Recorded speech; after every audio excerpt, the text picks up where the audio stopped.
आज नारळी पौर्णिमा आणि या निमित्तानं वरळी इथं पारंपरिक नारळ फोडण्याच्या स्पर्धेचं आयोजन करण्यात आलं होतं। यावेळी शिवसेना उद्धव बाळासाहेब ठाकरे पक्षाचे माजी महापौर किशोरी पेडणेकर यांनी या स्पर्धेत सहभाग घेतला। त्याचबरोबर पदाधिकारी अभिजित पाटील, आशिष शेंबूरकर यांनी देखील नारळ फोडण्याचा आनंद घेतलाय। आढावा घेतला आपल्या प्रतिनिधी भाग्यश्री प्रधान आचार्य यांनी।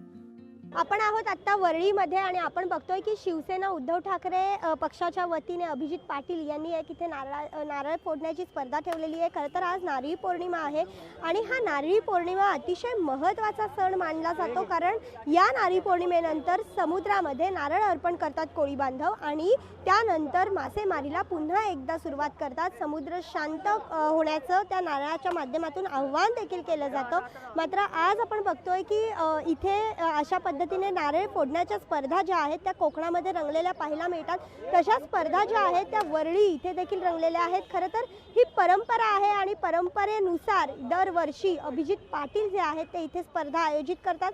यावर्षी देखील त्यांनी अशाच पद्धतीची स्पर्धा आयोजित केली आहे। ते स्वतः सहभागी झालेत। या व्यतिरिक्त किशोरी पेडणेकर देखील या स्पर्धेत सहभागी झालेल्या पाहायला मिळाल्या। आज नारळी पौर्णिमा आहे, त्यामुळे दोन्ही दिवस जे आहेत ते अतिशय उत्साहाचे, आनंदाचे असतात आणि त्यातच अशा पद्धतीच्या स्पर्धा भरवल्याने आपली संस्कृती आणि परंपरा टिकवण्यासाठी मदत होते, अशी माहिती स्वतः अभिजित पाटील देताना पाहायला मिळतात। व्हिडिओ जर्नलिस्ट विनीतसह मी भाग्यश्री प्रधान आचार्य, लोकशाही न्यूज, मुंबई।